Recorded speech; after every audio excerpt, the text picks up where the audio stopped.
In the Bible, there's a prophecy, and that prophecy says that in the end of time, all these people that were exiled, that we call the lost tribes of Israel, will get up and come back to Israel.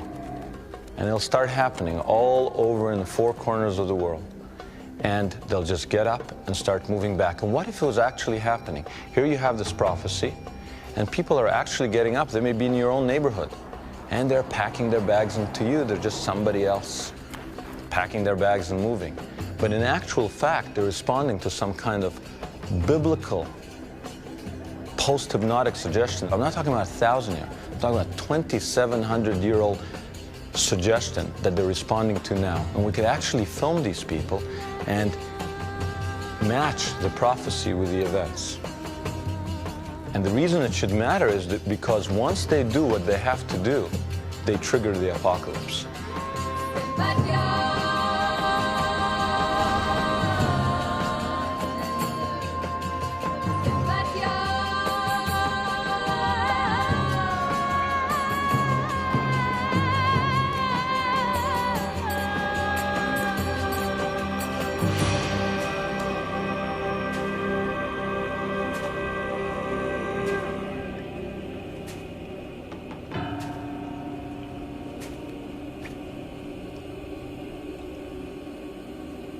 On these altars, children were sacrificed in pagan rituals.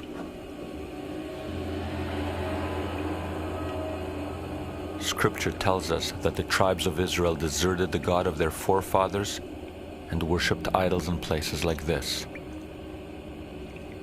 The prophet said that for this sin, the Israelite tribes would be conquered and exiled until the end of time, when they would be found and redeemed.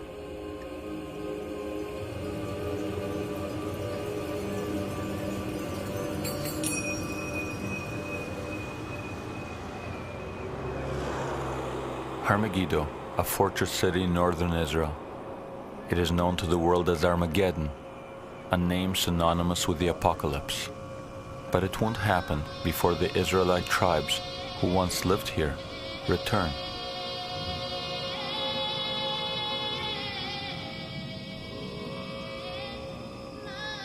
According to prophecy, the countdown to the apocalypse and final redemption begins when the tribes are found, one by one. So this is the challenge before us. How are we going to find millions of people that no one has noticed? When I say find them, I don't mean discovering a people that's never made contact with Westerners.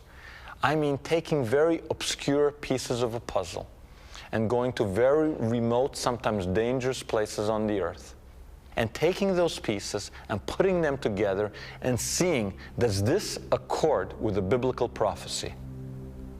I have been on a journey, and I invite you to go on this journey with me.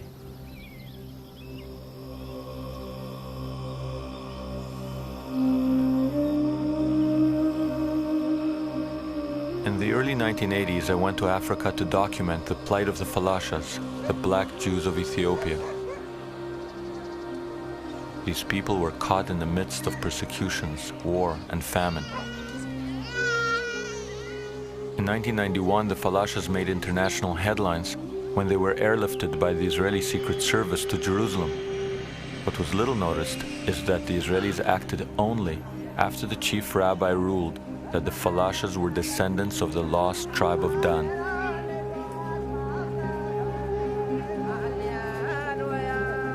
Can you imagine the lost tribes of Israel making front page news? Can you imagine the government of Israel acting on the words of rabbis who say this is the lost tribe of Dan, and suddenly modern aircraft swooping in to Civil War Ethiopia as people from ages ago are airlifted into modern Israel? Seeing the Ethiopians in Jerusalem, I thought, was this just an anomaly? Or was the biblical prophecy beginning to unfold?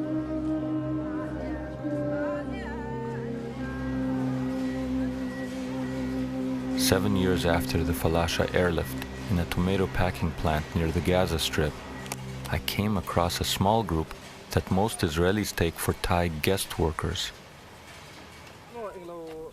They are a people who come from the hill country on the India-Burma border. They say they are descendants of the lost tribe of Menashe, and there is at least one rabbi here who believes them. We have to go and bring them before the Messiah arrives in Israel. Our tradition teaches us that in the end of days, the Jews, who are the descendants of the tribes of Benjamin and Judah, will bring the lost tribes to Israel so that they will participate in Messianic times. I believe that the whole thing is in the realm of religious belief rather than in the realm of reality. That there is a strong necessity to find the tribes for religious theological reason, both Jewish and Christian. And those are the two religions that are active in tribe seeking, each one in its own way. And all the attempts to find them, I think, have no sound historical evidence. It is the belief that keeps the 10 lost tribes alive, not the people themselves.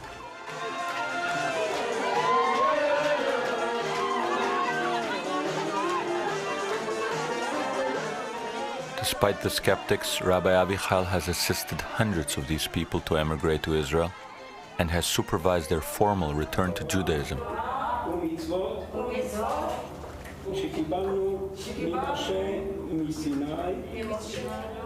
Can the rabbi be right?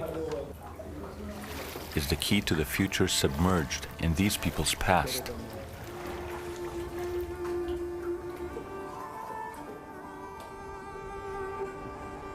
The story begins 2,900 years ago, when after Solomon's death, his biblical kingdom split into two. In the south, Judea, home to 3 tribes including Judah, which gave its name to modern-day Jews. In the north there was Israel, home to the people that would later be called the lost tribes of Israel.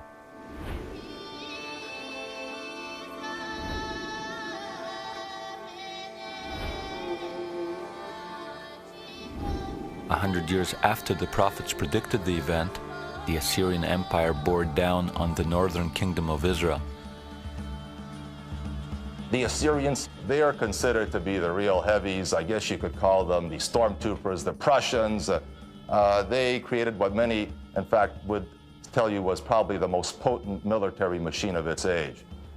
That is, sometime from about the end of the 2nd millennium BCE, they began this inexorable march from their headquarters in the upper reaches of the Tigris, what is now eastern Iraq, the borders with Iran. And year after year, campaign after campaign, they just marched westwards. They marched as far as Israel, as far as the coast. In 721 BCE, the Assyrians put to the torch many Israelite cities and deported most of the population.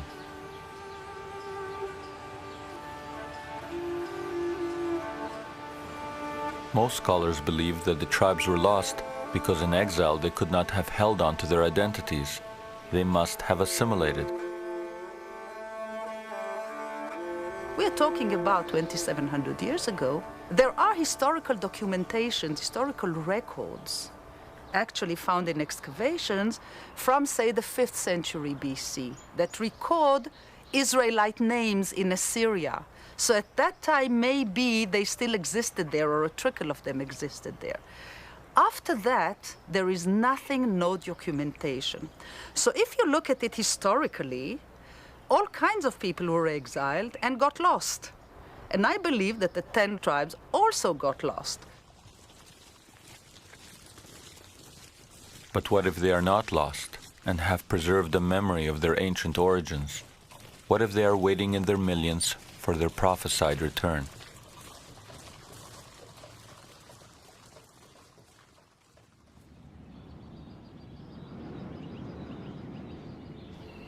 The hill country where Burma meets India is home to the people called Manmase or Manasseh, who are now claiming descent from the lost tribe of Menashe.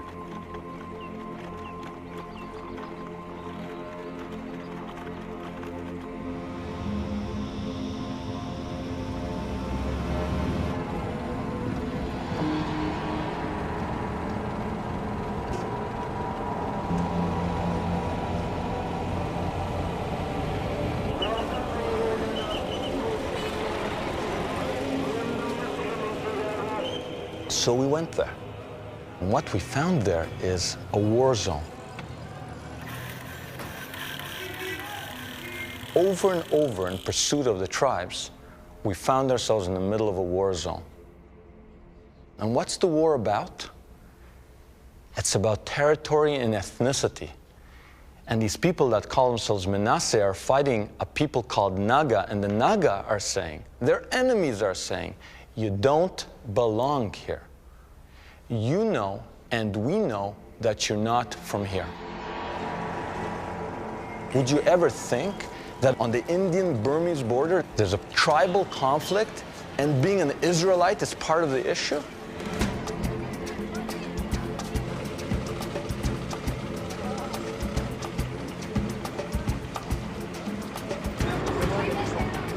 This area is called Manipur.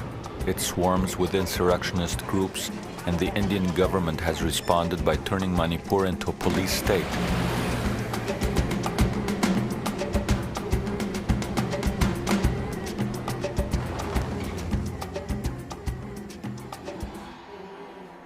The local mortuary receives daily deliveries of the victims of Naga violence.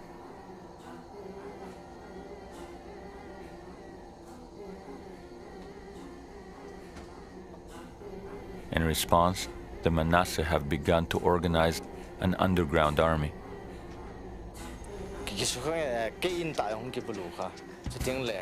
My village was attacked.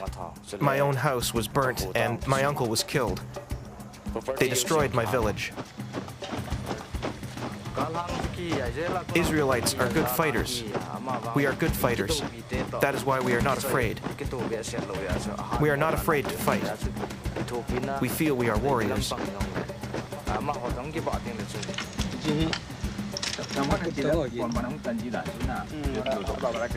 We obtained this never-before-seen footage from Manasseh guerrillas who are dedicated to setting up an independent Israelite state in India.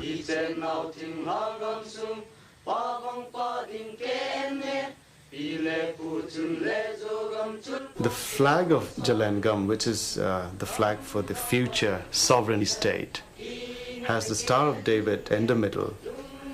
One, because the Manasseh believe they are one of the lost tribes of Israel from the tribe of Manasseh. Secondly, the Star of David is a neutral figure or symbol. All the clans would find it acceptable.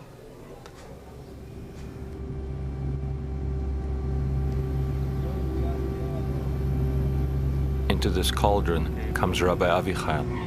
He's drawn here by the fact that for reasons no one can explain, thousands of locals are now claiming to be Israelites.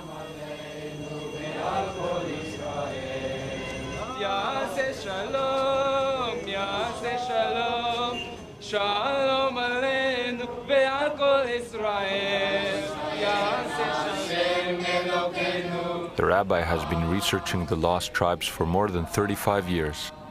He firmly believes that the Manasseh are indeed remnants of the tribe of Menashe, sent into exile 2,700 years ago.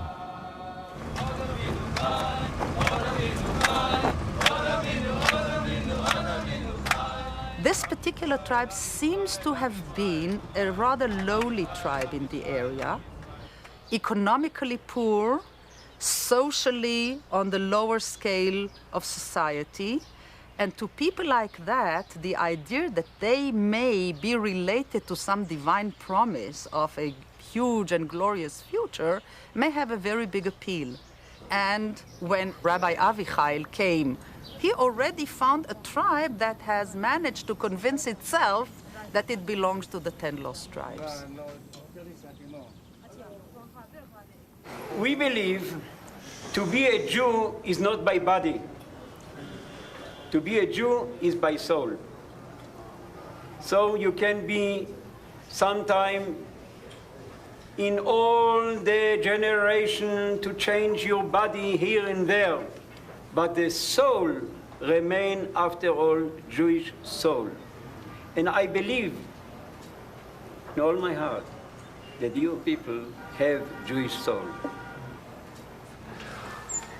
I want to go to Israel as soon as possible so that I can worship my God in peace and without any obstacle.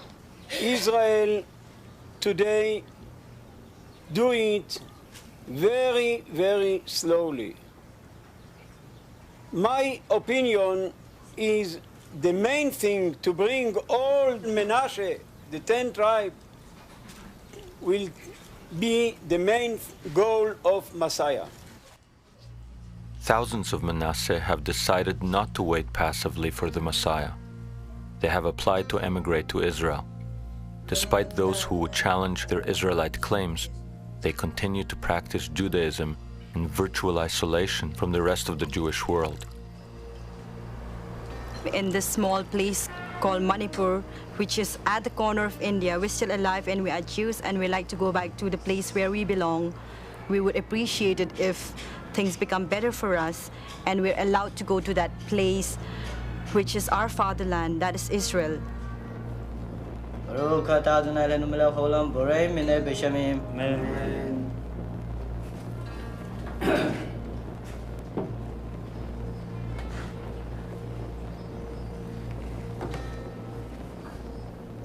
If this is really happening, it should be happening everywhere. Because the prophecy is clear. It's not a few people here and there. Ezekiel talks about the staff of Judah being rejoined with the staff of Joseph. And the staff of Joseph are the 10 lost tribes of Israel. There's 1.5 million Menashe. That's a lot of people. Where are the rest? So we said, okay, let's go back to the ancient sources. Where did they go? Where did they go? The Assyrians, who destroyed the northern kingdom of Israel and took the people into exile, had a propensity for making wall reliefs. And this is very fortunate for us, because it's almost like having someone with a video camera, a journalist with a video camera, present 2,700 years ago. Because after they destroyed the Israelites, they went home, created palaces, and created these huge wall reliefs showing the destruction. You see them being killed, and you see them being taken prisoner, and you see them being deported. And it's a very clear difference. Obviously, killing is one thing. You see them being flayed alive. Taken prisoner, you only see men taken prisoner, and you see them being deported, you see them being deported in family units. So we've got a lot of evidence. They never deported people as just the men or just the women to be concubines or something. They deported families. They kept them together. The only group of charioteers that the Assyrians retain intact as an elite unit of charioteers is an Israelite unit from Samaria. What this means is that they were appropriated by the core of the empire to the service of the center of the empire. The Israelite charioteers are retained intact. The fact that they were kept together in military and family units gave us hope that perhaps they had survived the deportations after all. That's a beautiful way of doing that. That's beautiful. I cannot say that it's impossible. No, I cannot say it's impossible. I would say it's very optimistic. People were thrown into nowhere amongst many other peoples, and we have no evidence whatsoever that anything survived the Assyrian melting pot. Maybe the evidence lay elsewhere. We returned to the Assyrian reliefs, hoping that they could tell us their ancient story. From the Assyrian records, we learned that in the first assault, Assyria sacked 7 Israelite cities of the tribe of Naphtali and put the Naphtalites on the volatile border with Media.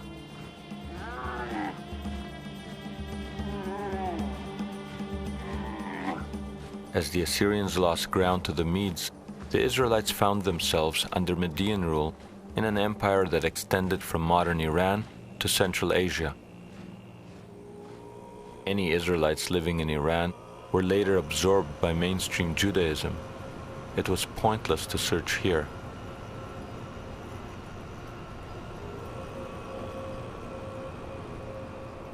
Perhaps we would find the lost Israelites behind the former Median Empire, along the superhighways of the ancient world, across Uzbekistan, on the road to China.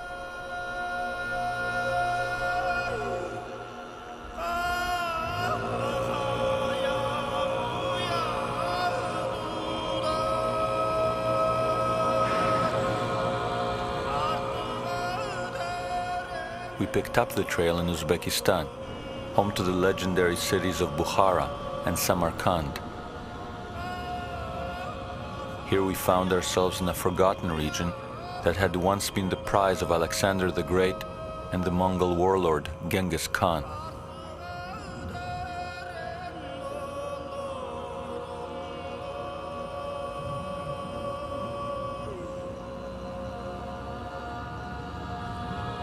Founded over 2,500 years ago, Bukhara was the cultural center of the region. From this place, one could go and trade in all directions. The city of Bukhara is really at the crossroads. The legendary Silk Route, which started in the 2nd century, came right through Bukhara. In the 12th century, the famous Jewish traveler Benjamin of Tudela wrote that there was a Hebrew tribe here which considered itself to be one of the lost tribes that were exiled by the Assyrians.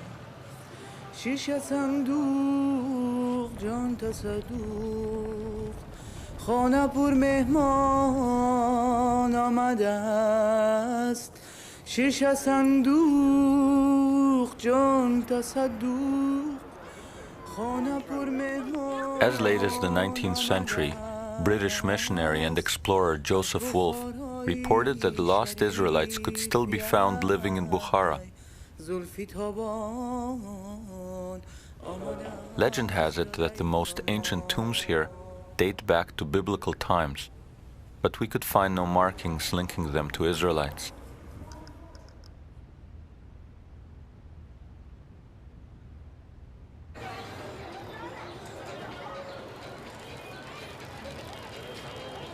Not far from these tombs is a Jewish community of uncertain origin.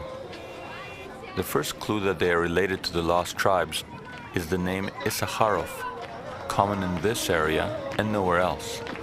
Issachar is one of the lost tribes, and many of the people here, including the local rabbi, claim Issachar as an ancestor.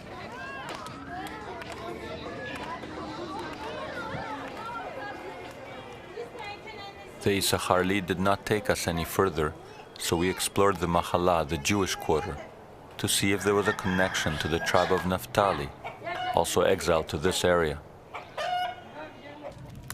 At first it seemed that all we could ascertain is that the community is very old.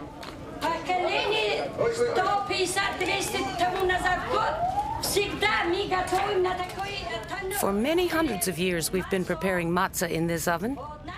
It is a very, very old custom.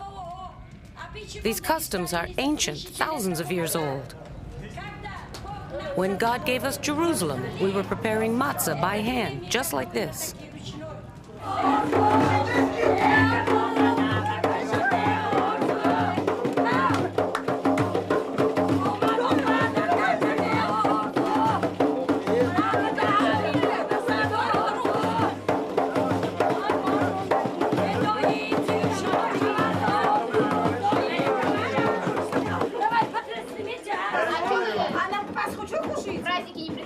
While the women prepare unleavened bread for Passover, the men slaughter a sheep in accordance with the biblical law. The tradition of the Paschal lamb is as old as the Bible itself. A sheep is slaughtered with an extra sharp knife in one quick cut.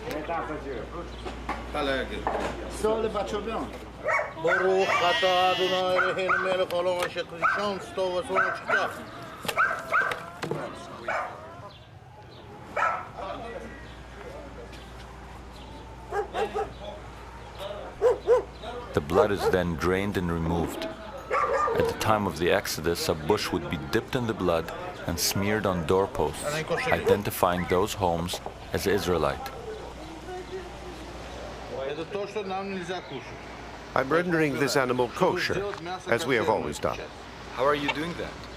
I'm discarding the sciatic nerve here, in accordance with Jewish law.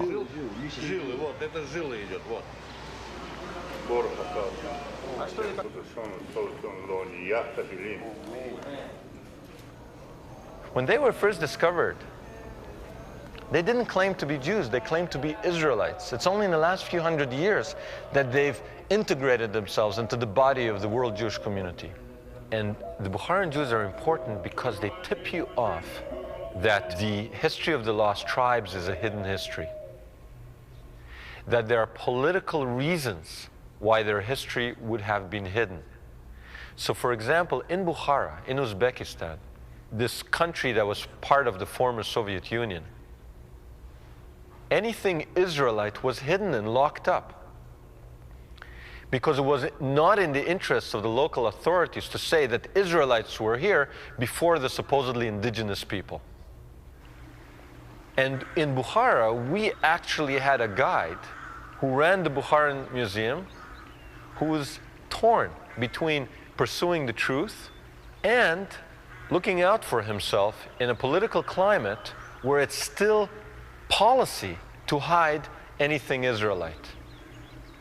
So for example, he gave us access to the basement of the Bukharan Museum. On top in the museum you have all the official history, and in the basement, locked up, you have anything Israelite.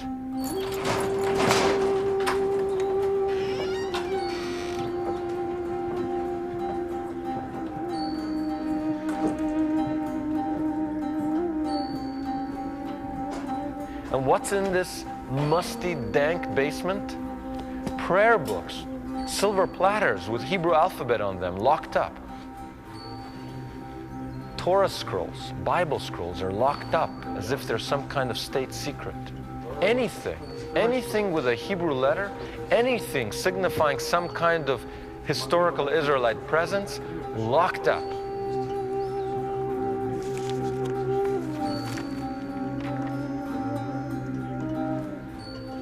And then when we asked him about Israelites, he didn't want to talk directly about Israelites, but he said, you know, there were these people here that ruled Central Asia for 200 years, and they were called Eftalites. From our recent digs, we've learned that in the 6th century, Bukhara was the capital of a mighty kingdom of Semites, which also ruled parts of India, Pakistan, and Afghanistan. Now, in the 19th century, the Russian writer Shubinsky believed that it was in this region that the Israelites were settled.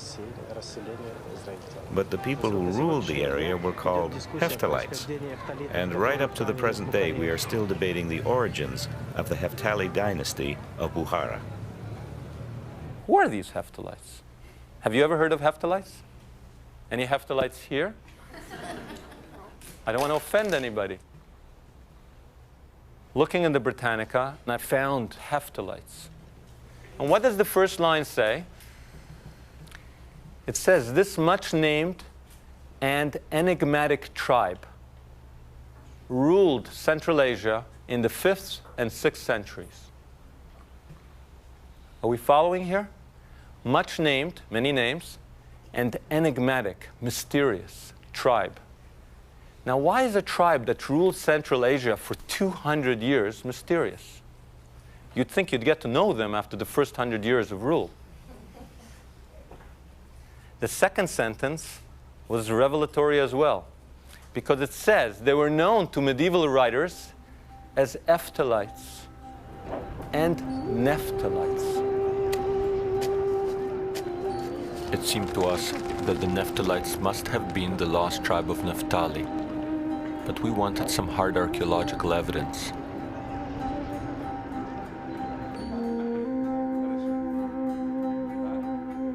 We went to the Tashkent Institute of Archaeology, where we gained access to a restricted facility containing a treasure of ancient artifacts. Among them, 2,200-year-old potsherds. Clearly displayed on the ancient clay is Aramaic script, the day-to-day language of the Israelite tribes. Here we also met Professor Usmanova, a semi-retired archaeologist. And what does she have? she has wrapped in a tea towel, a 1700-year-old religious ritual object with Hebrew writings, with an Israelite name, with ram's horns, a religious object of Israelite origin from exactly the area that the lost tribes went to 1,000 years after they supposedly disappeared.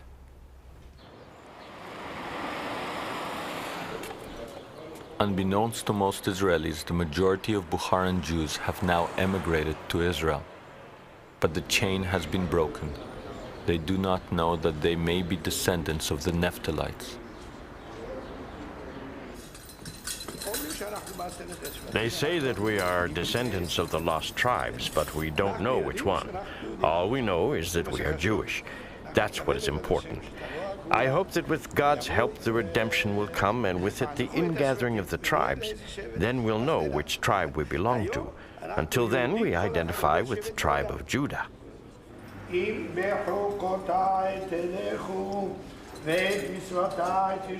If by my laws you walk and my commandments you guard and do them, I will give your rain in due season.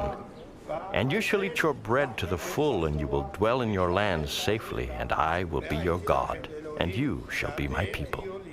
I am God, your God, who brought you out from the land of Egypt, that you shall not be slaves to them. And I have broken the bonds of your yoke, that you may go upright.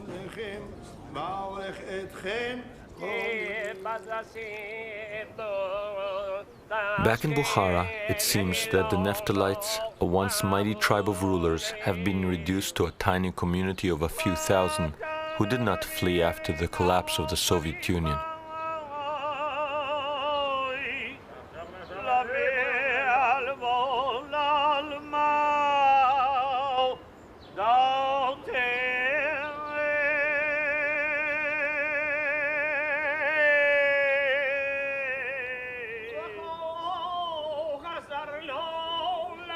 Once, you could find these people in dozens of towns dotting the area. Now, there are only a few isolated Bukharan Jewish enclaves, including this one, in the jewel of Central Asia, Samarkand, a city with a history dating back more than 2,500 years.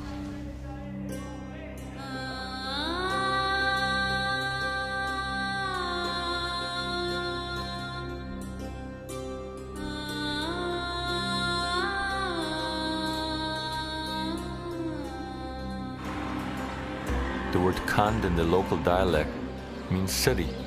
Samarkand translates as the city of the Sumerians. Samaria was the capital of the northern kingdom of Israel.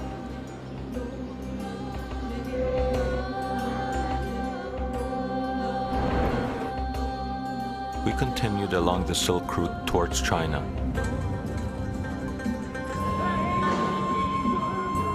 The city of Kaifeng was the capital city of the Han Dynasty. Following the Naphthalite trail, we learned that the Chinese records say that the Naphtalites were here. They were labeled Jews or Yuda by the Chinese. It is virtually impossible to identify a Jew in Kaifeng today. But there was one government official who was willing to talk. There was a Jewish community, but now there is no more Jewish community. There is no Jewish community anymore. Only a few families. This is the synagogue, former site of a synagogue. Okay, and can you write also here the two family names? Only for your reference. I understand. And most likely, you will be refused. 这个没有。 No, 不在这儿，我帮你问一下。We did not find lost tribes in China waiting in their millions. But could the last Jews of Kaifeng help us in our quest?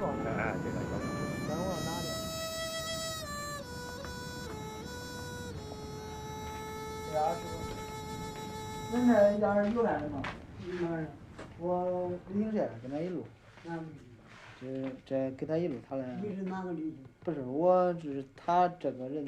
300年以前已经没有了教堂。About 300 years ago, our synagogue ceased to exist.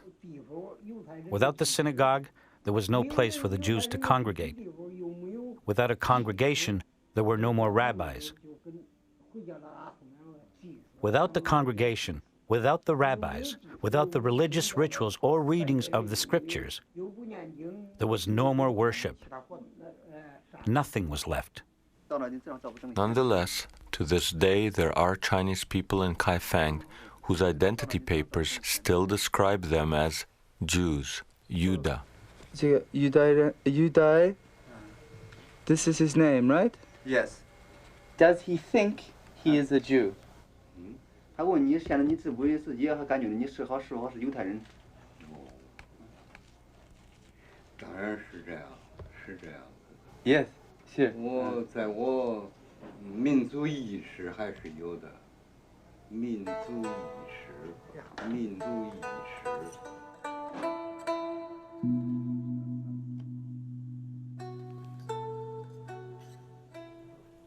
Amidst the mementos of the last Jews of Kaifeng, we thought, is it possible that the Manasseh of India and Burma are the remnants of an unknown exodus across Central Asia and China?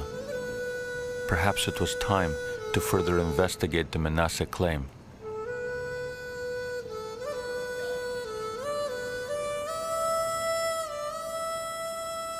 Since time memorial, we long for this Israel, and we have sympathy for Israelis. Nobody told us to feel like that. I don't know how it comes. You know, whenever there is earthquake, then the eldest man of the house, he will run out of the house and shout, "Oh, we children of Manmasi are alive. We children of Manmasi are alive." He will shout at least 3-4 times at the top of his voice. Then he will come back. Then he says, "Don't worry, don't worry, don't worry." Then he will tell us, our ancestor has shaken the earth to find out whether his descendants are still alive or not.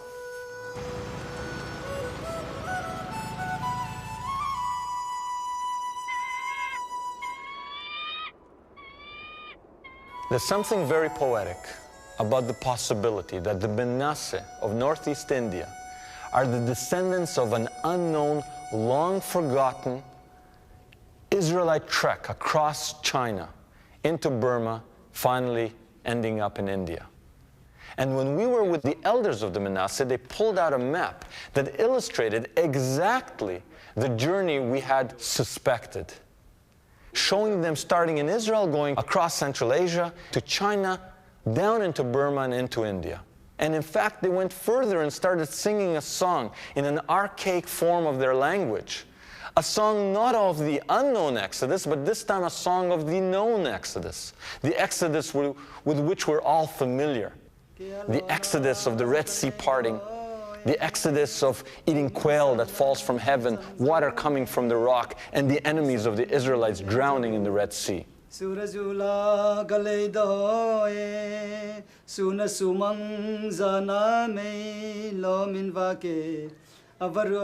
first verse is telling that the big Red Sea is parted. Then the second verse goes, we are going on foot across that parted sea. Then the water came up together again and the enemies were being swallowed by the sea.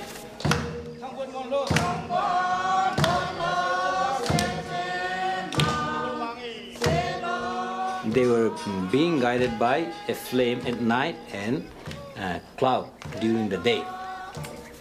And then this one pointed that you please pick up those birds being scattered there and then draw the water which is flowing out of the rock. Though their history demonstrates that their ancestors passed through China, the Manasseh insists that they are not Chinese and that they have preserved customs which are distinctly biblical. If we are born China, then how come we are not following the religion of the Chinese people. The Chinese people religion is broadly two. One is Confucian and another one is Buddhist. In the two religions, there is no animal sacrifice. But when I was a small boy, we kill some animal. Then we put big plate. The blood of the animal was set there. Then the priest took some bushes, branches, and dip it, and thus painted the doorpost.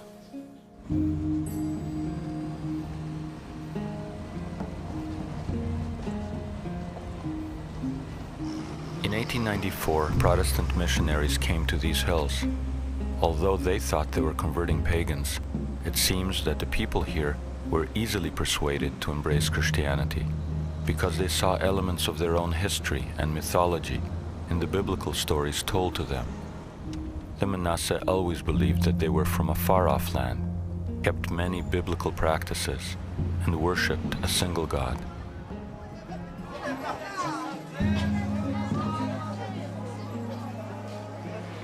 What are you doing? Just a minute, I'll show you something. When we learned that Manasseh eat pork, we thought these could not be Israelites. But interestingly, they mixed the pork with ashes and regard it as a meal of shame to be eaten outside the home. These are the ashes. We'll put ashes and then they'll put water in here. But this is what we call it soam. Inside this, they used to put pork meat inside it. And then they ferment it and then it becomes smelly. When it becomes smelly, they take out this portion and then we take it and then we put it and then we boil it. And is that meal a sign of mourning? It's not a meal of mourning, but I think it shows us that we have been cursed. The reason why we have been thrown out from the land of our ancestor. But according to our forefathers, once you make this meat and the pork in here, that means you have made this thing unclean.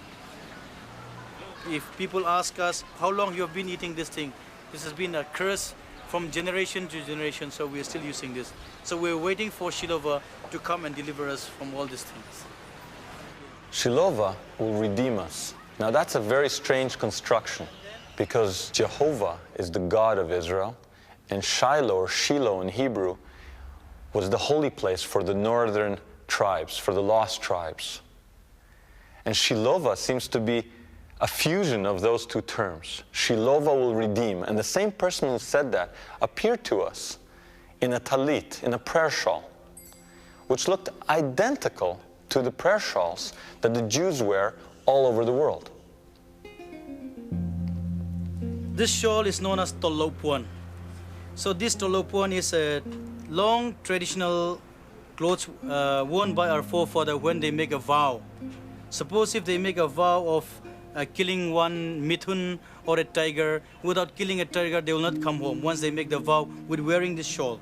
In Mizo, tolo means never return back, no turning back. These are made with fringes. The Bible commanded the Israelites to tie a blue thread to the corners of their garments. So there's always a blue thread at the corner? Yes, there's always a blue thread.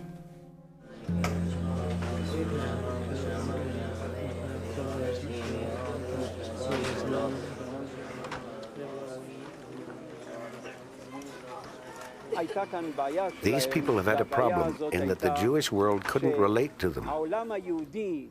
No one answered their appeals. No one answered their cry. About 50 years ago, a man named Chala, who was one of their leaders, they regard him as a prophet, told them that the time had come for them to return to the land of their forefathers. Many got up and were willing to follow him.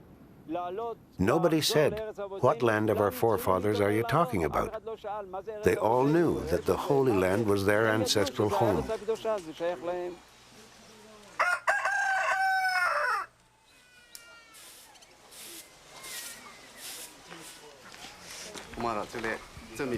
People called my father a prophet, and in a sense he was. It was revealed to him that we were Israelites. But he wasn't a prophet in the sense that Jeremiah, Ezekiel, or Hosea were prophets. No, he wasn't a prophet in that way. But in order for us to realize who we are, he did have a revelation. God did not want us to be lost forever. Daniel Benjamin's father was a follower of Chala. Like Chala, he sought to emigrate to Israel. Though in his lifetime the Israeli authorities ignored Daniel's father, he was buried facing Jerusalem.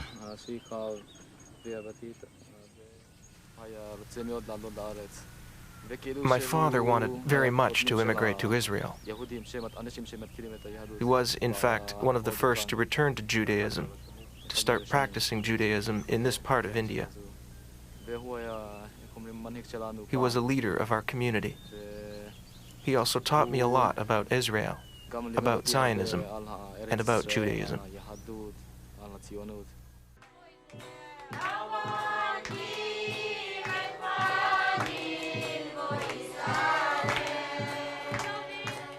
After Chala's death, some of his followers concluded that maybe they should return to Judaism before returning to Zion.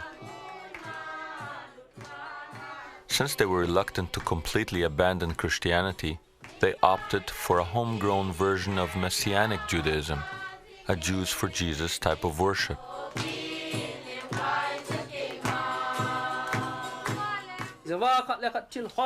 But for some of the Manasseh, the call of their ancestors eventually proved too strong to ignore.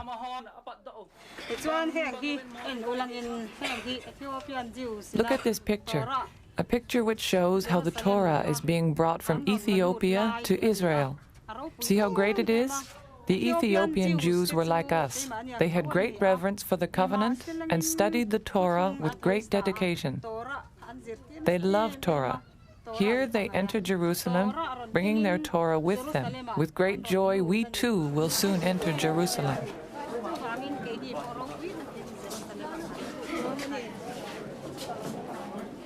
Thousands of Manasseh have now forsaken Christianity and adopted Orthodox Judaism.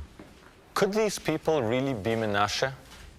Because if they are, we may have identified as many as 4 of the 10 lost tribes of Israel. Menashe, Dan being the Ethiopians, and Issachar and Naphtali among the Bukharan Jews of Central Asia. And if we were right to think of the Bukharans as the descendants of Naphtali, then maybe we should be looking for Zebulon, because Zebulon was the brother tribe of Naphtali in ancient Israel. And history records that at the same time as the Naphtalites were ruling Central Asia in the 5th and 6th centuries, another tribe was ruling parts of Afghanistan, Pakistan, and India. This tribe was called Zavula. So maybe we could find in the Indian subcontinent, not on the border of Burma, descendants of the Zavula, just as we had found descendants of the Naphtalites in Central Asia.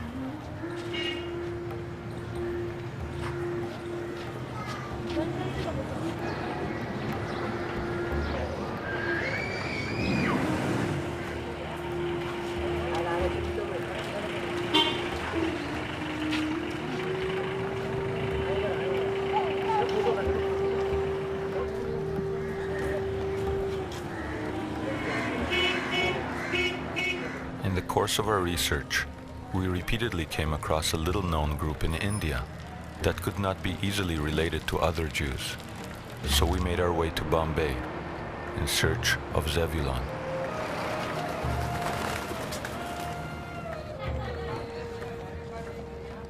Bombay is home to 8 million Hindus and 1 million Muslims. Here we found a community numbering about 5,000 that by all accounts should have assimilated into the dominant culture long ago. And though they do not call themselves by any particular tribal name, significantly, like the lost tribes, and unlike other Jews, they call themselves the children of Israel, not Judah.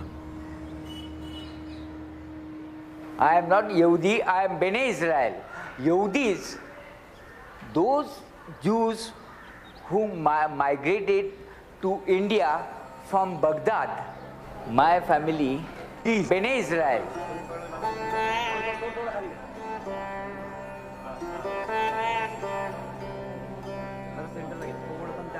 300 years ago, a Jewish merchant traveling through the coastal region was stunned to see Indian peasants chanting Jewish prayers. Fascinated, he stopped to inquire as to how they knew these prayers, and was shocked when they replied that they were Israelites who had lived in India from ancient times. Skeptical of these claims, the merchant visited a village and presented the Bnei Israel with an assortment of fish to be made into a meal, some kosher, some not. When he saw that the villagers knew which fish were kosher, he was convinced that they were an Israelite community, and he helped them return to Judaism.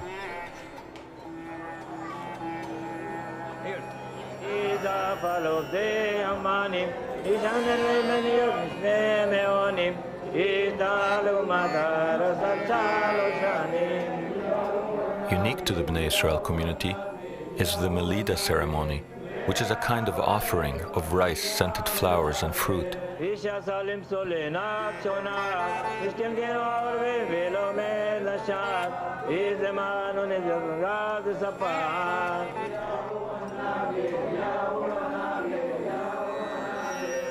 Though they had forgotten the reasons behind some of their practices, the Bnei Israel had clung to them as something precious to be passed through the generations.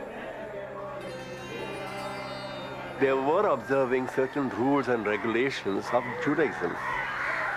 And when they got an opportunity of being told as to what the meaning was of that particular thing, they were only too happy. Why should they lose? And nobody forced us. If they had said, no, you must become Hindus or you must become Mohammedans, but nobody ever forced us because we were such a minority in the whole population of India. Nobody worried about us. But what if they were not always a tiny minority? What if the mysterious rulers of northern India in the 5th and 6th centuries were indeed the lost tribe of Zebulun? The Bnei Israel community's own historian, his name was Chaim Kar, wrote a book about the Bnei Israel at the turn of the 20th century. He believed that they are descendants of the lost tribes. He thought the tribes were scattered to the ends of the earth, and some made their way to India. He talks about various practices they have, and compares them to the rituals of the Jerusalem temple. For example, the Melida ceremony. He argues that in an earlier period, they even had sacrifices like those in the temple. But these are all speculations. There is no documentation or proof. After nearly 3 millennia, there may not be proof, but there is a tantalizing hint. The holiest site for the Bnei Israel of India is a rock outcrop 100 kilometers south of Bombay.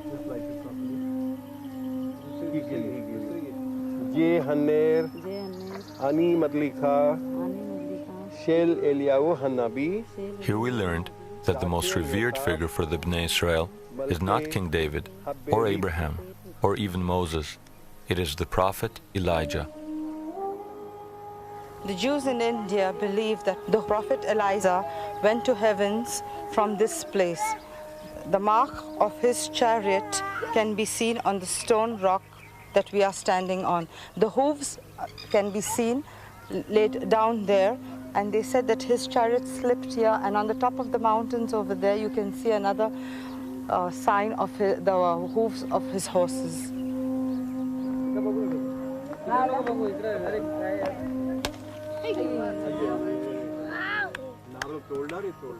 Using the rock as a kind of altar, the Bnei Israel make an offering of coconut on the mark of Elijah's chariot.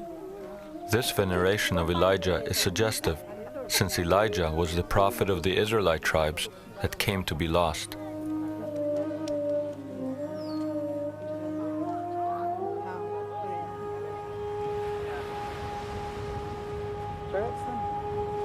But how would they have gotten here? The community has its own myth of origin. 2,000 years ago, a ship of Israelis got caught in a storm, and the ship was wrecked on the coast of Bombay.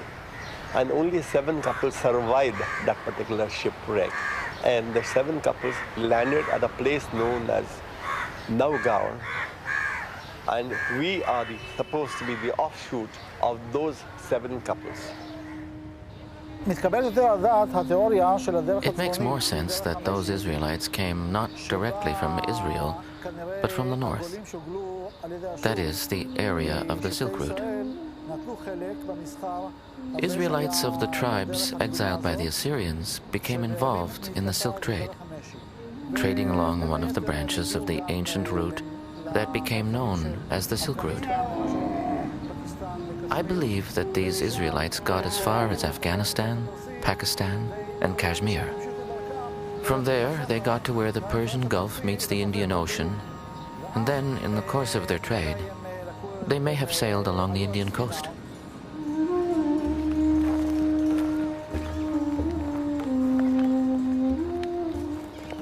Whichever way they got here, the Bnei Israel can still point to the graves where the survivors of the shipwreck are said to be buried. It now seems that we can draw a plausible link between the Bnei Israel and seafarers coming from the north. But does this prove that the ancient rulers of northern India had any connection whatsoever to the lost tribe of Zebulun? We have coins that say Javula on them. We have recorded history of their capital city called Baruch, which in Hebrew means blessed. We know that the title of their king was Mir HaGola, which in Hebrew means light of the exile. And we know the name of the king, their most famous king, was Torah Mana, which in Hebrew or Hindi means, or seems to mean, belief in the Torah, faith in the books of Moses. So unless these were all coincidental, we could speculate that the Zavula of India and Pakistan were really the lost tribe of Zebulun.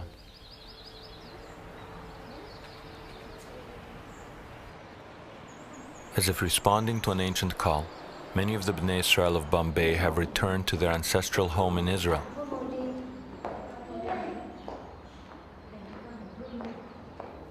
They gravitate towards Elijah's cave and continue to demonstrate their reverence for the biblical prophet. Elijah's cave is in the old territory of Zebulun.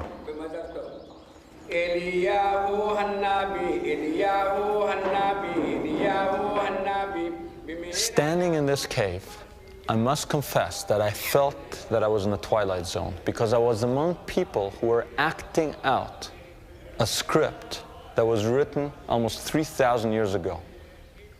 And they seemed to be fixated on the prophet that warned the tribes of their exiles and promised them redemption in the end of days. But there was a problem here. The prophecy speaks of millions, and this was a small group. The biggest tribe we had found was Menashe, 1.5 million. Perhaps the clue was there, because the brother tribe of Menashe was Ephraim. So perhaps we had to look for Ephraim, and for that we had to go back to our treasure map, we had to go back to the Bible.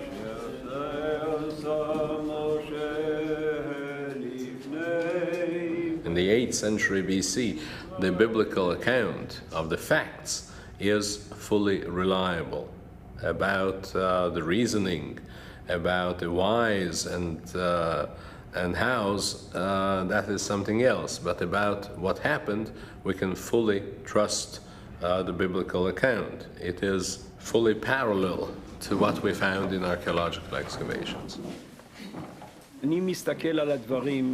I look at things as a believer. For me, the scriptures are paramount. In the Book of Kings, we find in several places references to where the tribes were exiled to. Also in the Book of Chronicles. It says in these texts that they were exiled to 5 places. First, the mountains of the Medes. This is in the direction of Kurdistan and the Caucasus.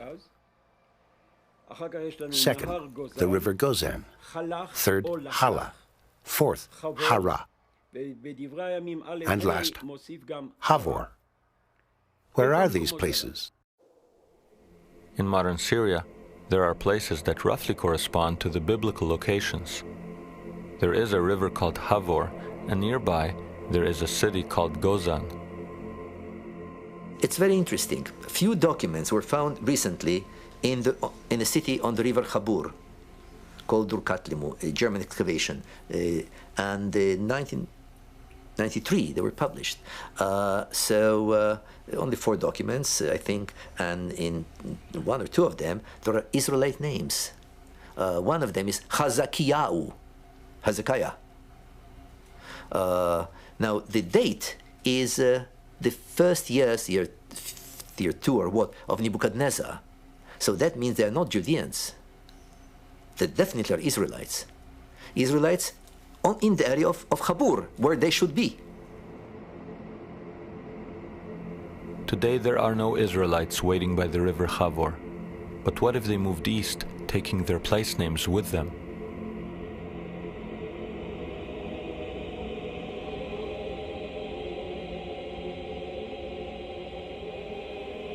One of the passes between Afghanistan and Pakistan is known to the world as the Khyber Pass.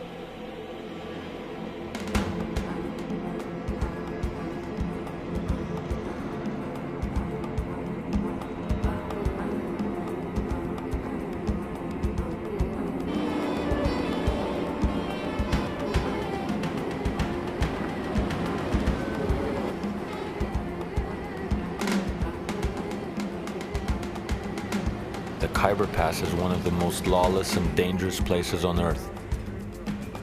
It is the heart of Pakistan's northwest frontier, the Wild West of the East. The first thing one notices is that the Pakistani government has no real authority here. The only way to obtain safe passage is to travel with an armed escort from the ruling people in the area, the Pathans. They have guarded the Khyber Pass for more than 2,000 years, driving away Genghis Khan, the British Army, and most recently, the Soviets. In Hebrew, it's known as Chavor Pass, the same name as in the Bible. And next to the Khyber Pass, there's a city called Peshawar in Pakistan. Peshawar means the same thing, the Chavor Pass. So we thought, could the Khyber be Chavor in the Bible? If it is, there should be here a river called Gozan. And right there, flowing into the Kabul River, is the river Ghazni.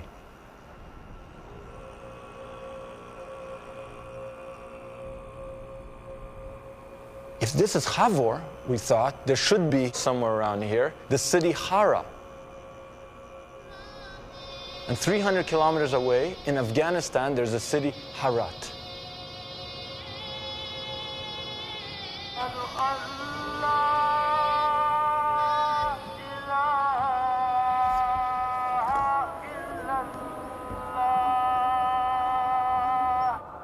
The whole world knows this area as a hotbed of Islamic fundamentalism. There are 15 million Pathans and not a single Jew among them. But we set out to investigate whether under the Islamic surface lies an Israelite past.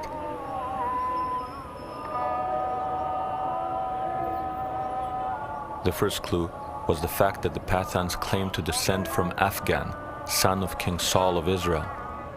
From their perspective, Afghanistan is an Israelite name.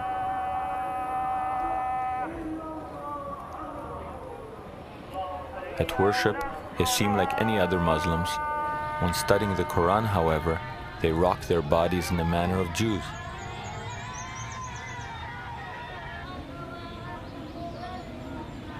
To this day, it is an ancient code called Pukhtunwali, rather than Islamic law, which commands their ultimate loyalty. It is said about Pushtun, Pushtun is really is a fifth region itself. Is not. We have got our own code of conduct, and not that whatever the Quran says Pushtun, all believe in that. We don't do much of the things which are not conveyed by Quran really. That's why it is said, it is a proverb that Pushtun nim Quran namani. Or Pukhto pinzam mazhab de Pukhtuwali, the code of the Pukhtu. And what is this Pukhtuwali? It's basically Old Testament law in a kind of unforgiving way, where you don't have any kind of rabbinical softening of it. Eye for an eye means eye for an eye, literally. Adultery, you're finished. If there is a conflict between your own Pukhtunwali law and Islam, Which do the Pathans choose? Our customs are those of the Pukhtun, or Pathan. There are 11 Pathan tribes in the Khyber. We all have the same customs. The main law here is the Islamic Sharia. But we Pathan follow our own specific Pukhtunwali customs. For example, according to Islam, there must be established evidence for the conviction of adultery. You cannot convict anyone without sufficient evidence of fact. But according to Pukhtunwali, if there is even the slightest suspicion of an illegitimate relationship between a man and a woman, both are convicted and killed. The matter is closed, and there is nothing left to discuss. As in the Bible, the Pathans still engage in animal sacrifices for religious purposes. I am of the Musahel, the people of Moses. We make sacrifices of sheep. For example, at a wedding festival, our elders would sacrifice 4 sheep. Today, when times are good, a man can sacrifice 10 sheep. We make these sacrifices to please God and the people too. Also, some people used to light oil lamps on Friday nights to ask for forgiveness and blessings from God. Such are our traditions. We are in a country that is supposedly dominated by Muslims, but not Muslims, just any Muslims, Muslim fundamentalism. And yet we come face to face with people that say we are Musahel. We are from the people of Moses.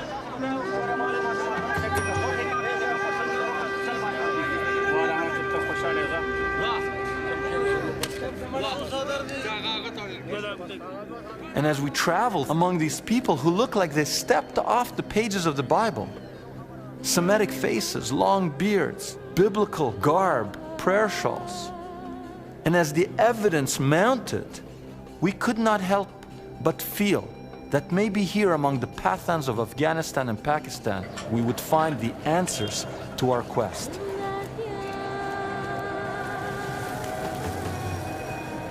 We were astounded to learn that the Pathans adhere to biblical laws that were thought to have disappeared thousands of years ago. As in the Bible, those accused of manslaughter can escape to designated cities of refuge. It is mentioned in our old books that if you kill someone unintentionally, then you can flee to a designated place of refuge. Our books tell us that Moses ordered Joshua to establish cities of refuge and told the people that they should honor them. Today, we educated people think it is backwards to protect a criminal in this way, but the people in those areas of refuge look upon the matter as holy. To protect a fugitive is the sacred job of the elders. They treat him as their guest.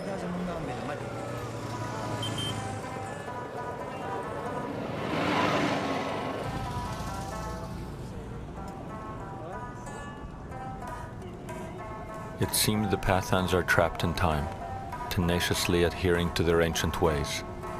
They've literally created a wall between themselves and the outside world. They live in these extended family compounds, their women hidden inside.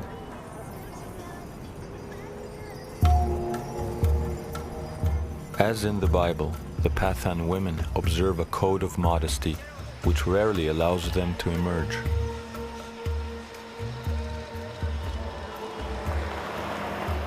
I asked the Pathan, how could you have love songs when you keep your women hidden? It's what, a man singing a song to someone in the kitchen from the other room, the dining room? He said no, he laughed and he said, all our love songs take place at wells. The only legitimate place for a woman in modesty to be seen is at the well. And immediately it struck me that every one of the biblical romances happens at a well. Moses meets Zipporah at a well, right? Jacob meets Rachel and Leah at the well. Rebecca for Isaac is met at the well. It's always at the well.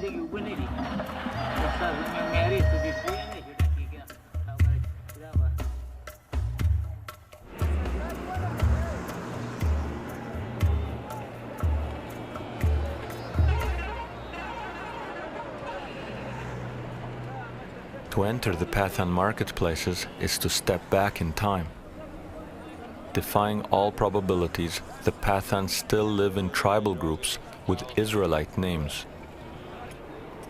Rabbani is similar to the tribe of Reuven, Levani, the tribe of Levi, and Shinwari, the tribe of Shimon. One Pathan tribe known as Gadun is very small in numbers, not unlike the lost tribe of Gad.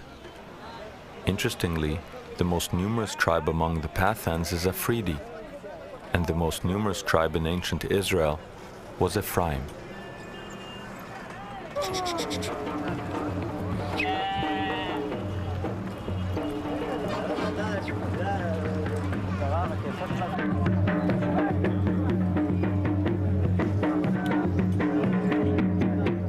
There is even a sub-tribe called Waziri, known for wearing its hair long. In biblical times, Naziri, such as Samson, also did not cut their hair.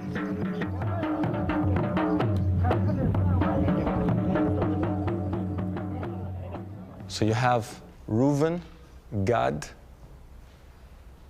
Ephraim, Shimon.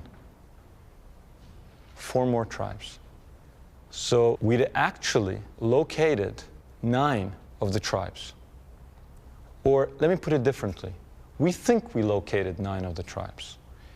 If we haven't located 9 of the tribes, then it's a very strange coincidence going on, that you have all these people with biblical names, with biblical practices, with an Israelite memory, exactly where they should be according to the biblical map.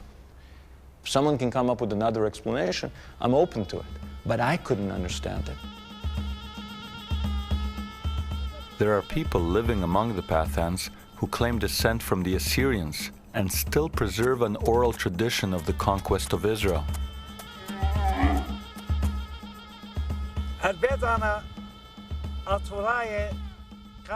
Our tradition is that 2,700 years ago, my people conquered Israel and took the tribes there to the areas we ruled: Iran, Turkey, Armenia, Uzbekistan, and Afghanistan. The Israelites were taken to all of these places. They acted as our servants. They acted as tutors for the Assyrian children. They were also used in the army to help Assyria in warfare.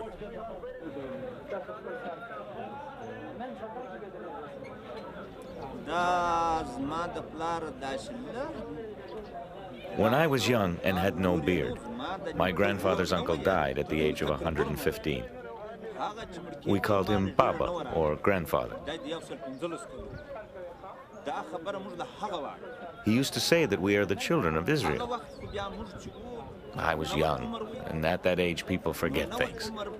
They don't care much about history or talk of this kind. But now I would like to know, what are our origins? Where do we come from?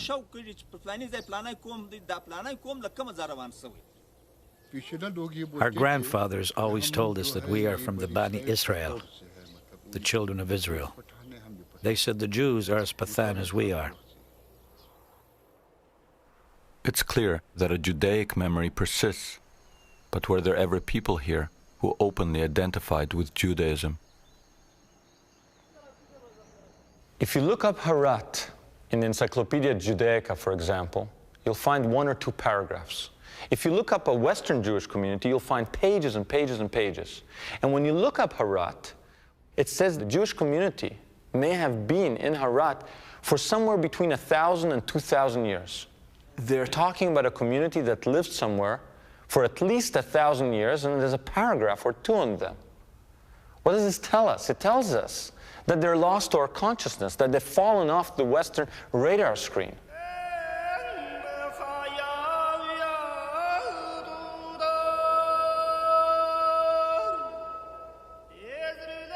In Harat, we find this cemetery covered with Stars of David and Hebrew script. For at least 1,000 years, it served one of the oldest continuous Jewish communities in the world. The Jews of Harat are no more, The last of them left in the late 1980s following the Soviet invasion.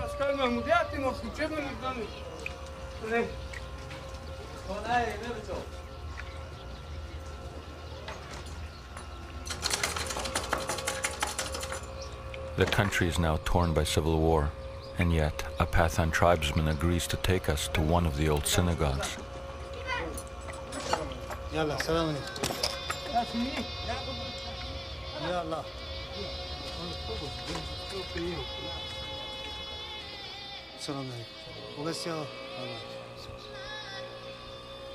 For hundreds of years, people entered this house of prayer through the grand doorways leading into its beautiful sanctuary.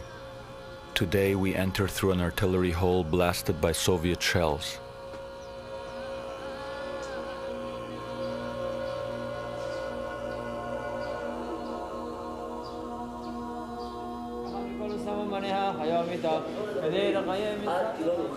There is now a tiny community of Afghani Jews in Israel. Like the Bukharans, they are largely unknown here. They remember their former Pathan neighbors as not quite Jewish, but perhaps related to them in some way. They were the ones who wore these prayer shawls, four-cornered garments like we do. And they didn't really know what they were, and they used to be surprised to see us wearing similar things. They would say to us, "You're Jews? How could you be Jews?" They'd be surprised. I remember them coming from the border areas, from the mountains, from Pakistan, places like Jalalabad. And I remember people said that to this day they still lit candles on the Sabbath. They would put the candles under these baskets and didn't know why they were doing it. They had all these traditions they didn't know the origins of. Except they said, that is what our forefathers did. Did they think they were Jewish? They thought they were more Jewish than us.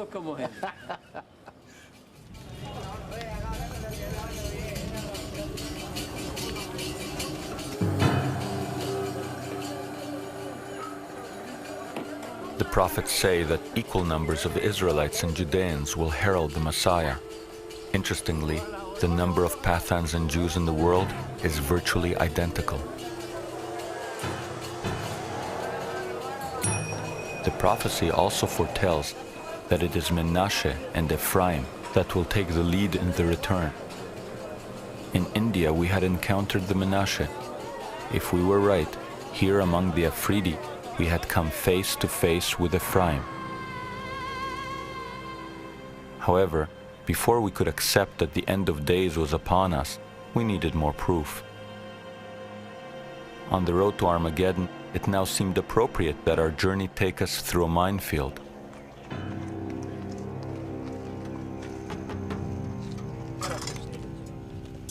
We needed harder evidence that the Pathans were of the lost tribes, so we went to the Afghani city of Kandahar, where in the 1950s a stone covered in ancient script was discovered.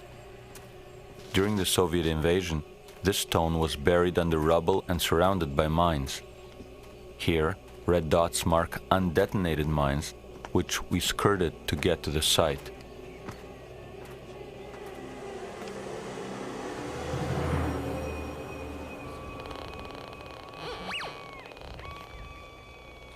"2,300 years ago, the Buddhist emperor Ashoka put up propaganda pillars throughout his empire. Until the Kandahar discovery, it was thought that these stones were always written in Sanskrit.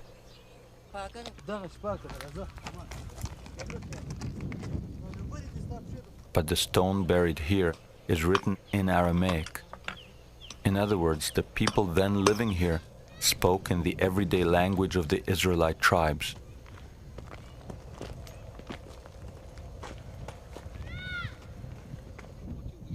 We came here with a local elder in the hope of photographing it, but in its present state, that proved impossible. It's under here. The stone is very big and there is ancient writing all over it.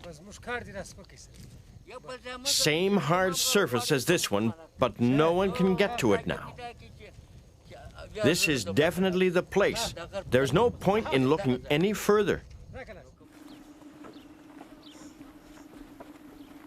We did look further. We were tipped off that across the border in Pakistan, there was another stone rarely mentioned by Western scholars. Look at that. There it is, right over there. What is it? What is it? Here, the stone was accessible. To our surprise, we discovered that it too was not written in Sanskrit, but in the Aramaic alphabet. I see all the letters, the Aleph, the Ain, and I'm standing in front of this 2,300-year-old postcard from the Lost Tribes. And when we pack up our gear and we go, and I'm like in shock, because I didn't expect to find it. I was thinking it's in Kandahar. I didn't know there was another one here. And there's two more in places we didn't go. And one has on it the Hebrew month of Elul. So then this guide comes up to me, and they told me, don't say you're Jewish, don't say anything, because people here are very Muslim, they may not take kindly to you. So he says, why were you able to read that? And I feel, I don't want to lie to this guy. And I said, because I'm a Jew. And this person, who's supposed to be my enemy, leans over with tears in his eyes, embraces me, and says, then you are my brother. So maybe it was happening. Maybe the end of time was unfolding. I was standing there and I got goosebumps. I said, wait a minute, is this it? Am I making a film, or am I turning into the reporter from Armageddon?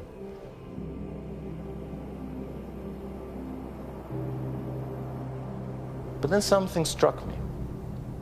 We never found people who claimed to be Cohens, priests. And that's a big problem, because if we're really analyzing prophecy, return of the tribes leads to Messianic times leads to the rebuilding of the temple of God in Jerusalem, and that leads to the renewed rituals that take place there, and that requires a ritually pure caste of priests. And there are none among the tribes, and in Western Jews, none that can claim that they are ritually pure descendants of this priestly class. So what's going on here?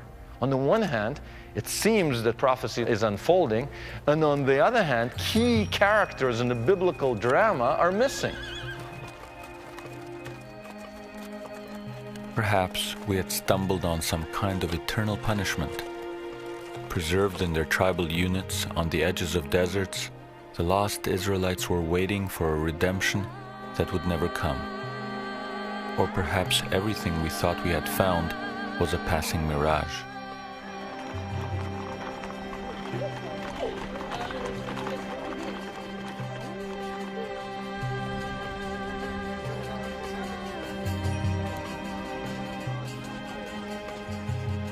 There was one lead we hadn't followed, one tribe whose descendants we had not encountered, the tribe of Asher. Since the Cohen priests were not living among the other tribes, perhaps if we located Asher, we would find the key to the Cohen enigma. Is it possible that there's a little enclave somewhere of pure Cohens kept there until the blast of the great horn? The tribes have come home. The heavenly trumpets will call them out and say, do your priestly duty. For that, we went looking to the place that Asher would be. They were seafarers, and they were in alliance with the Canaanites. They sailed the seas together. And the biggest Phoenician or Canaanite colony was in Carthage, modern Tunisia. So we went to the one place we hadn't been to look for the one tribe that we had made no contact with, and just a few hundred kilometers down the road, off the coast of Tunisia, there's an island. And on that island, there's a community that have been there since biblical times.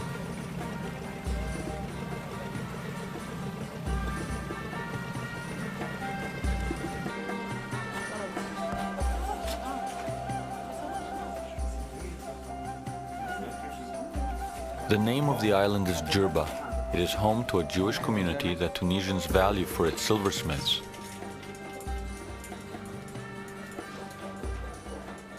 Most historians maintain the theory that the Jewish community in Jerba is the oldest community in Jewry in the whole world. Some of them, they say that the Jewish community was established even before the construction of the first temple. What we now learned is that the community is split into two distinct quarters. One for Spanish Jews who arrived here in the 16th century, and one made up not of Asherites, but of Cohens, and no one else.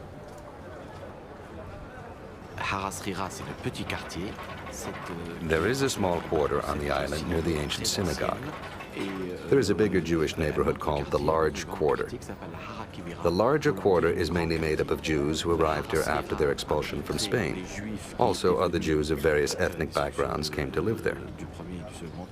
The smaller quarter, on the other hand, is made up essentially of Cohen priests who arrived here after the destruction of the first temple in Jerusalem in biblical times.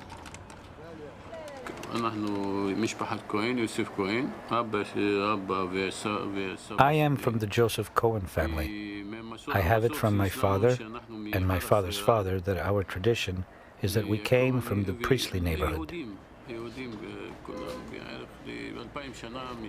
We are Cohens, and it is 2,000 years that we have been living here on this tiny island. The story goes that this community was founded in biblical times by temple priests that quarreled with the religious hierarchy in Jerusalem. Here, they found a place of refuge, setting up the Griba synagogue, which locals still consider one of the holiest sites in Judaism.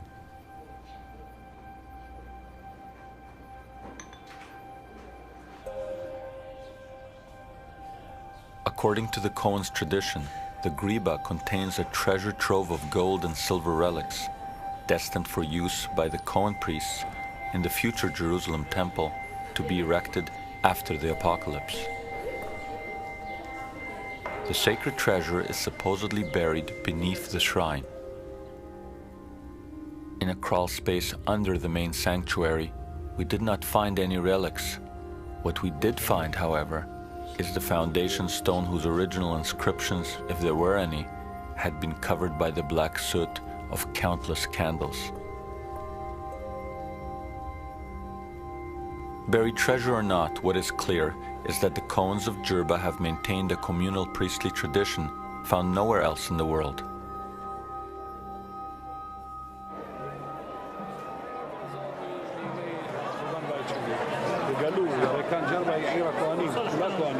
You know, Jerba is the island of Cohen priests. All are Cohens. Are you a Cohen? Yes, and so is he. When did you Cohens get here?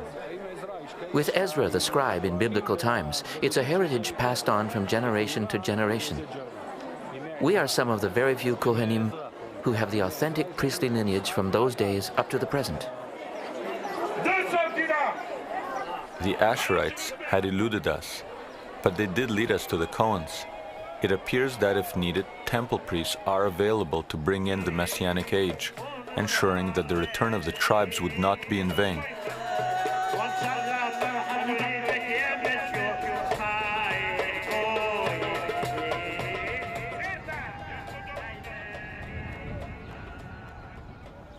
There is a divine promise in the Bible that the tribes will return, that they will be united, that they will prosper and grow. And this is a promise that was uttered by many of the prophets, Isaiah, Jeremiah, Ezekiel, in very flowery language, in very nice metaphors like in Ezekiel. But now there is a flaw. There is a promise hanging there which has not been fulfilled.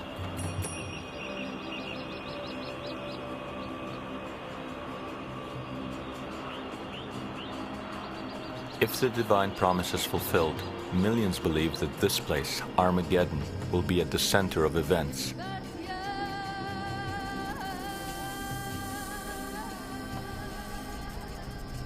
It is here that long ago Israelite tribes put up one of their fiercest battles against the Assyrians. But the new age will be heralded only when the descendants of those ancient warriors return.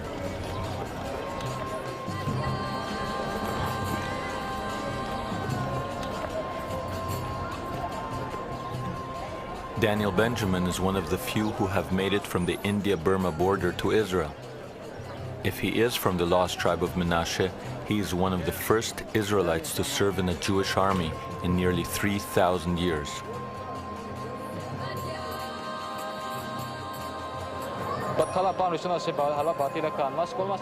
The very first time I came here, all my thoughts, everything that was in my mind, was about my father, of blessed memory, who passed to the next world before he got the opportunity to come here, to our country.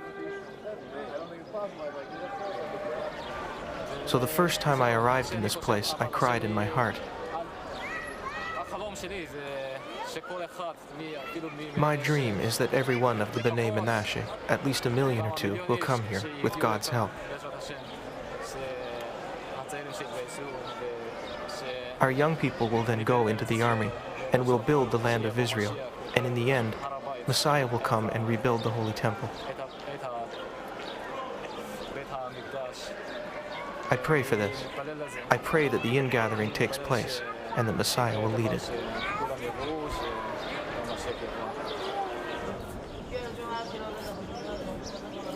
Seeing Daniel pray next to an Ethiopian Israeli, I couldn't help but wonder if the story had come full circle, if the tribes of Dan and Menashe had begun the long prophesied return of the lost Israelites.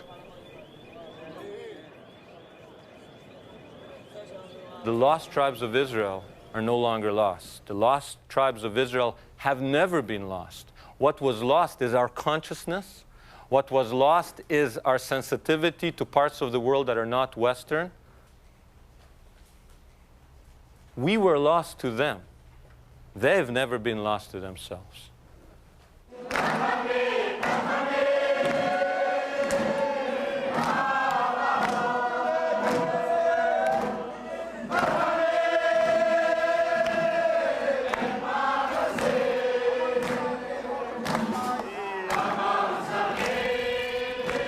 Long ago, the Israelites were given a prophetic promise that once atonement had been made, there would be a bright messianic future, and the staff of Judah would be rejoined with the staff of Joseph, the tribes finally reunited. These people now believe that their nearly 3,000-year exile is over, and that their redemption is at hand. Celebrating with their rabbi, they proclaim not the beginning of the end, but the beginning of a new beginning.